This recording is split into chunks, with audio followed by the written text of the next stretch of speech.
La circulation de la RN6 dans le secteur du pont et de la gare de Villeneuve-Saint-Georges est difficile. Le pont de Villeneuve-Saint-Georges est le seul qui traverse la Seine sur près de 12 km en direction d'Orly. Ce carrefour entre le pont et la RN6 est saturé.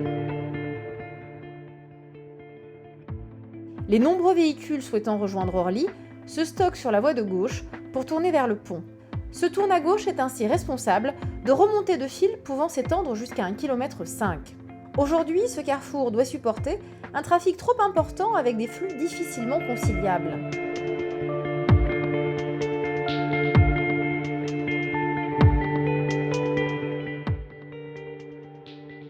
Cette carte montre l'impact du tourne à gauche. Les voitures rouges représentent les congestions principales et les bleus les bouchons secondaires engendrés par le manque de fluidité du carrefour aux heures de pointe du matin et du soir.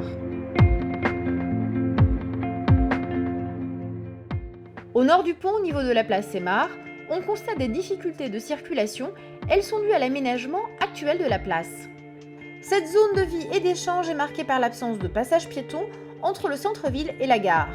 Les piétons traversent dangereusement la route. En ce qui concerne la circulation, les voitures et les bus ont des difficultés à effectuer leur demi-tour devant la gare. Ces manœuvres bloquent les circulations de la RN6. Ces nuisances créent un environnement dégradé en termes de qualité de vie.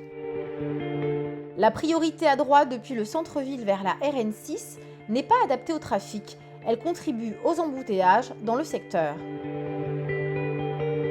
L'aménagement proposé a pour but d'améliorer l'insertion urbaine de la RN6.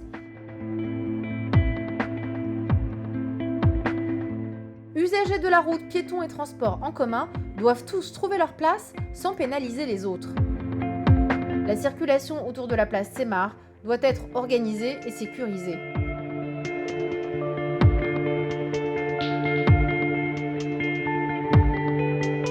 Les études ont montré que la création d'un giratoire permettrait d'atteindre ces objectifs. Au niveau du pont, le projet doit résoudre le problème du tourne à gauche, source principale des bouchons. Le projet d'aménagement de la RN6 intégrera l'aménagement d'un giratoire place Sémar pour faciliter les demi-tours des bus et sécuriser les traversées des piétons. La création d'une troisième voie dans le sens nord-sud pour tourner à droite.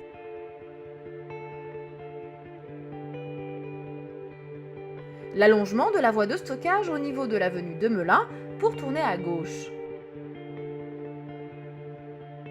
Au niveau de la tête de pont, une variante consiste à fermer le tourne à gauche pour améliorer les conditions de circulation.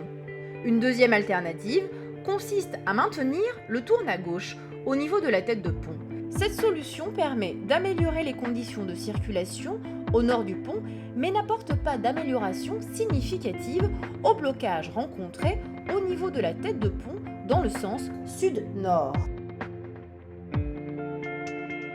Ces aménagements permettront ainsi de renforcer la sécurité des usagers du pôle multimodal, d'améliorer l'intégration de la RN6 dans le contexte urbain, de faciliter la desserte de la gare SNCF par les bus et de réorganiser la circulation dans cette zone contrainte.